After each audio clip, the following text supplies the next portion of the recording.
Mobile থাকলে দুনিয়ার সমস্ত পাপ করা যায় না? হাতে মোবাইল আছে, ফেসবুক টিপছেন, কখন কি চলে এসেছে নিজে জানেন না, নিজে ইচ্ছে করে কোন সাইডে ঢুকে গেছেন, কোন মেয়ের সঙ্গে ফেসবুকে মেসেজ করছেন, কার সঙ্গে ফোনে কথা বলছেন, স্বামী আছে প্রবাসে আর স্ত্রী কথা বলছে আর একজনের সঙ্গে, আছে না ভাই? আছে। কিন্তু এই ব্যক্তি যে হাত দ্বারা যত পাপ করেছে হাতের মাধ্যমে, আল্লাহ চাচ্ছেন যে তার পাপগুলোকে ক্ষমা করতে।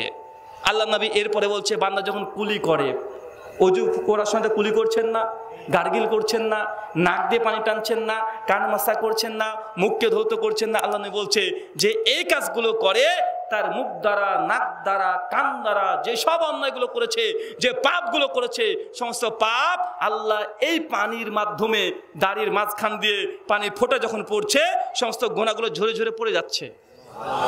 আল্লাহ আপনাকে চাচ্ছেন আপনাকে একদম পবিত্র করে দিতে, কোনো গুনাহ আপনার মধ্যে যেন না থাকে। এই জন্যই সলাতকে মাধ্যম বানিয়েছে।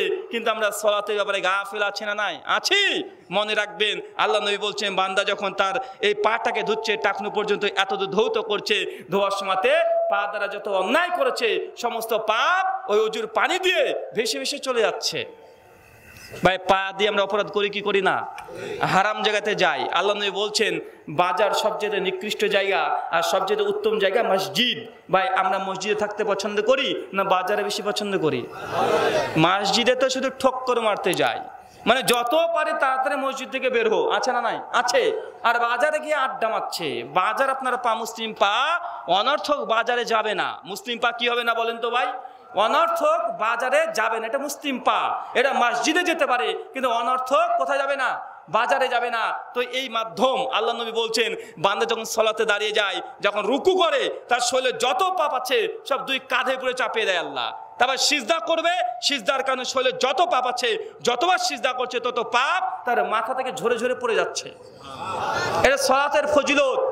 আল্লাহ নবী বলছেন সুনান আবি দাউদ হাদিস নাম্বার 1203, আল্লাহ সুবহানাহু ওয়া তাআলা ওই ব্যক্তিকে দেখে খুশি হয়ে যায়, এতই খুশি হয়ে যায় আল্লাহ ফেরেশতাকে ডাকে ডেকে বলে, দেখো আমার বান্দা কোন ব্যক্তি, যে ব্যক্তি ফাঁকা জায়গা কেউ নেই, ধুধু প্রান্তের মধ্যে সালাতের ওয়াক্ত চলে এসেছে, তারপর আল্লাহু আকবার বলে আজান দিচ্ছে, আল্লাহ এই ব্যক্তিকে দেখে একদম খুশি হয়ে যায়। ভাই, কে খুশি হয় বলেন তো? আল্লাহ। কেন বলেন তো? কেউ নাই, ফাঁকা মাঠ, নামাজের ওয়াক্ত এসেছে, আপনি একাই আজান দিয়েছেন, একাই নামাজ পড়ছেন, কেউ নাই, একাই পড়ছেন। আল্লাহ বলে ফেরেশতাকে, দেখো দুনিয়াতে কেউ নেই, একাই আছে, কিন্তু যখনই ওয়াক্ত চলে এসেছে আমাকে স্মরণ করছে, আমি তার এই কাজকে পছন্দ করেছি, আমি তার পেছনে যত গুনাহ আছে সব ক্ষমা করে দিলাম।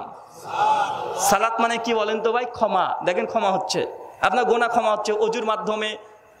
আপনার সালাত যখন সিজদা দিচ্ছেন আপনার পাপগুলো ঝরে যাচ্ছে, যখন রুকু করছেন পাপগুলো ঝরে যাচ্ছে। মানে সালাত এমন একটি ইবাদত, যে ইবাদতের মাধ্যমে আপনার যত আপনি এর আগে পাপ করেছেন আল্লাহ সব ক্ষমা করতে চাচ্ছেন। এই সালাতের ব্যাপারে আপনাকে আরো মজবুত হতে হবে, কারণ সালাত পরিত্যাগকারী সে কাফের। শেখ সালেহ আল উসাইমিন হাফেজাহুল্লাহ রাহিমাহুল্লাহ তিনি বলছেন, কোনো ব্যক্তি যদি সালাতকে ইচ্ছাকৃত ত্যাগ করে দেয়, নামাজ পড়ে না, সে যদি মারা যায় তাহলে তার জানাজা মুসলিমরা করবে না। নেন, এতক্ষণ বললাম কোরআন হাদিস, এবার বললাম একজন সৌদি একজন শায়েখ, তিনি বলছেন কেউ যদি নামাজ পড়ে না, এই জানাজা করতে পারবে না মুসলিমরা। আরো কঠোর ভাবে বলেছে মুসলিমদের কবরস্থানেও তাকে জানাজা দেওয়া যাবে না। মানে আপনি এত বড় অপরাধী। ইমাম আবু হানিফা রাহিমাহুল্লাহ তিনি বলছেন, কোন ব্যক্তিকে আপনি বলেছেন ভাই চলেন নামাজ পড়তে যাই, ওই ব্যক্তি নামাজ পড়তে যায় নাই, ইমাম আবু হানিফা রাহিমাহুল্লাহ বলছে তাকে ধরে সঙ্গে সঙ্গে জেলখানায় আবদ্ধ করতে হবে, যতক্ষণ না সালাত আদায় করে ততক্ষণ বেধড়ক পেটাতে হবে। মানে একজন ব্যক্তি হানাফি দাবি করবে অথচ নামাজ পড়বে না, সে আসলে হানাফি নয়, সে পরিষ্কার ভণ্ড। যদি নামাজ না পড়ে আপনি হানাফি দাবি করেন, আপনি হানাফি নয়। কারণ ইমাম আবু হানিফার ফতোয়া, যদি নামাজ না পড়ে তাকে জেলখানায় থাকতে হবে, বাইরে ঘুরে বেড়াতে পারে না, তাকে বেত্রাঘাত করতে হবে কতক্ষণ, যতক্ষণ না সে নামাজ পড়ছে। ইমাম আহমদ বিন হাম্বল তিনি বলছেন, যে ব্যক্তি নামাজ পড়ে না তাকে ধরতে হবে, তওবা করতে বলতে হবে, তওবা যদি না করে তাকে হত্যা করে দিতে হবে। সালাত এমন একটি অপরাধ, নামাজ না পড়ে এমন একটি অপরাধ যার দরুন আপনাকে দুনিয়াতে আপনাকে হত্যা করতে হবে। তবে এই হত্যার আইন মসজিদের ইমাম করবে না। কে করবে? দেশের খলিফা শাসক যদি ইসলামী খিলাফত প্রতিষ্ঠিত হয়, এটা খলিফার দায়িত্ব। তাই বলে মৌলভী সাহেব যেন তাকে হত্যা করে দেন না, করলে আপনারও খবর আছে।